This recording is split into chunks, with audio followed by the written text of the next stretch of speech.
Hey guys, welcome to my channel. It is Ricochet with Thunderstruck Transport. This is my channel, nothing but trucking. Today is Good Friday. It's also my oldest son Ryan's birthday, so happy birthday, son. It's Easter weekend, so Sunday is Easter, and I'm on my way home. I'm going to be home for Easter. Haven't been home for Easter in a long time, so this is definitely a blessing. But being that, I just kind of wanted to give a message today. This is all no trucking stuff today. I just had something that I saw that I wanted to tell you and then share with you because it brought up, something else. I'm in Kansas. I'm in Missouri, almost to St. Louis. I think I'm in the Warrenton area, I believe. So anyway, doesn't matter. I got off the road to go to there was a little truck stop, probably about 30 miles down the road. And as I was at the stop sign and having to make a left to go under the bridge, I noticed there was a homeless encampment. Looked like to have three different shelters there under the bridge. And that made me think, here it is Easter, man, and these people are having to live under a bridge next to a road under a highway. And here we are in the richest country on earth, and we have this. Now, I see this quite often.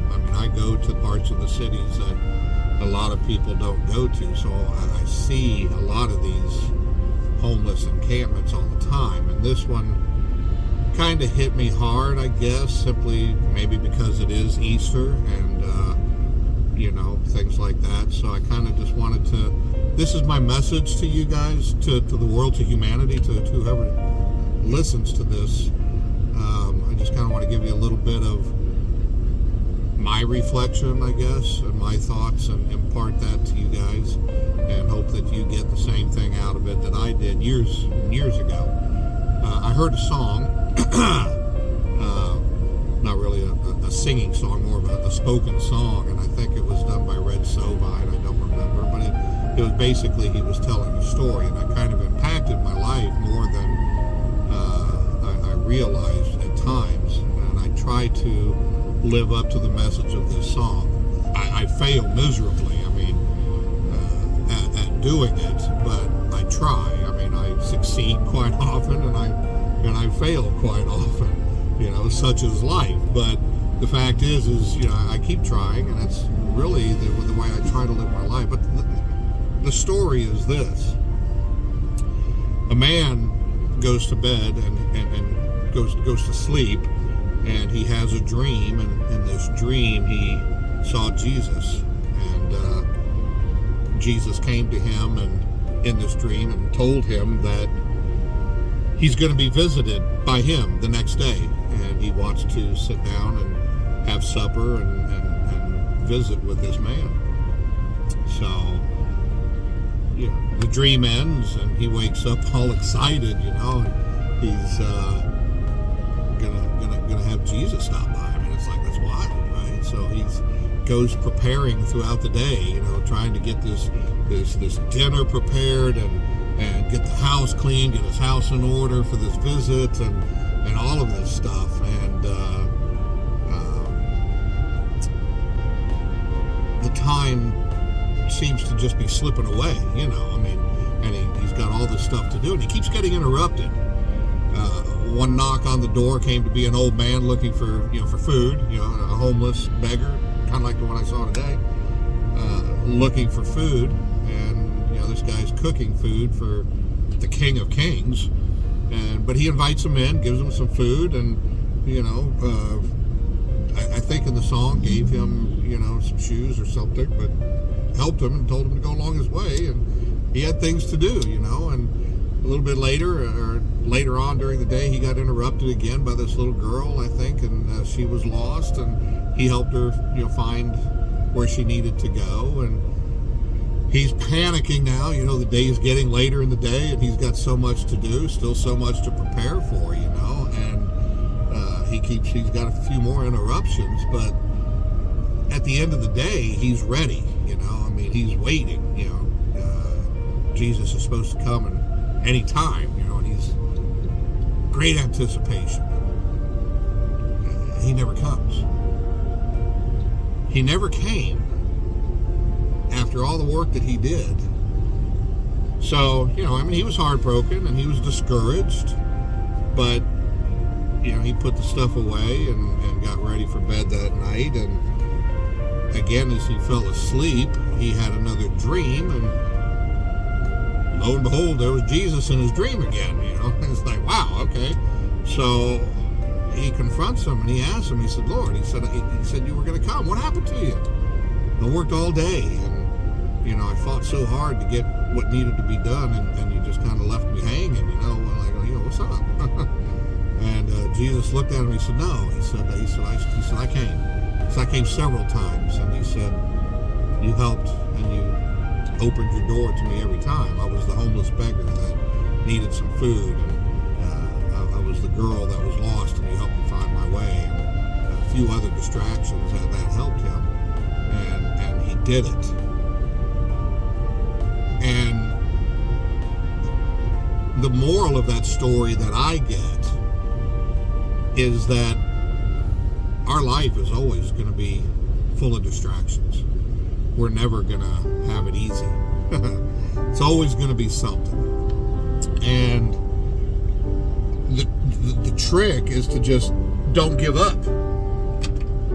Keep going, no matter what it is. Keep going. Don't give up, because you're going to get there. It may not come in the form or the fashion that you may have in your mind, but you'll get it, and you'll get there. Just don't give up. And that brings me back to this homeless people under the bridge.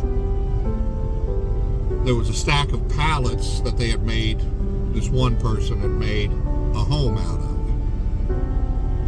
Stacked them up over the top. They took a blue tarp, you know, that you would get from like Walmart, and wrapped around it, and then they put more pallets on top, you know, to kind of hold everything together. And they had money outside, and had a blanket that covered the front, kind of like their front door. And it's just sad to see people that have to live like that in today's society. But what really struck me is it was an old woman. I think she was old. I mean, if she wasn't old, she was definitely weather beaten. You could tell she wasn't like some of these scammers, you know, that stand on the corner begging for food or money, and, you know, at the end of the day go hop in their car and go home, which happens a lot. And I've given my money to those people, and I may have been scammed, you know, but, you know, how am I to know who he is? Which I'll get to that in a moment. This woman, though, what really got me was that she was sitting on a bucket, looked like an orange bucket, kind of like a Home Depot, you know, like you would get from Home Depot, those contractor buckets, 5-gallon bucket. And she was sitting there, and she had a puppy, a little dog. It looked like a beagle, something similar to that. And he was dirty, but he looked like he was taken care of anyway. But he was sitting on her lap, and she was feeding him something from her hand, and she looked happy. She's got nothing, living under a fucking viaduct, and she looked happy because she's feeding this dog. She's got nothing, and she's giving this dog something to eat. And that was just blew me away. Especially here on Easter, when we think of, you know, also, you know, what Jesus did. He gave everything to all of us. whether you believe or not, it's okay. I implore you to seek Him, and you shall find. But my message is this: is don't turn a blind eye to people. Today's society on TikTok and this platform, Facebook, YouTube, everything we see is so negative. It's all about hate. And I'm sure you guys have been told, oh, don't hang out with that person, he's a bad influence. Don't look at that homeless person on the corner. Don't make eye contact with him. We don't want to see him. He's homeless. Bum. And I do that. I mean, I find myself doing that, and I'm ashamed of that too when I look back in retrospect. And I try not to, but again, I succeed a lot at doing what I'm supposed to do, but I fail a lot too. Like we all do. We're all human, and that's just the way it is. But what that song and that story kind of prompted me a way to live my life, and I try to do all the time, is that you don't know who that person is. What if that was your test of the person that you just walked by?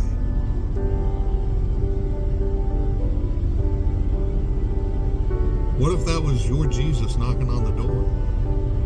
Or let's say it's not even Jesus. What about this? You're walking down the street and you pass somebody and you kind of make eye contact and you smile and say hello and how's it going? And in passing, like we always do, give the little nod, And that one instant was all that was needed to save that other person's life. You don't know what was going through his head. That microcosm of time may have been the only thing he needed to save his life. For whatever reason, you don't know what's going through his mind. That one instant in your existence, that one microcosm of infinity of life, may have been the only reason you were brought into existence in this universe, was for that specific time to look at that stranger and just smile and say hello. That was your purpose in life, and you may not know that. You may not. Everybody says, I don't know what's the purpose in life. Well, you never know until it's over. So don't waste the time with all of this negativity that we're seeing. I mean, it's good to know it's out there.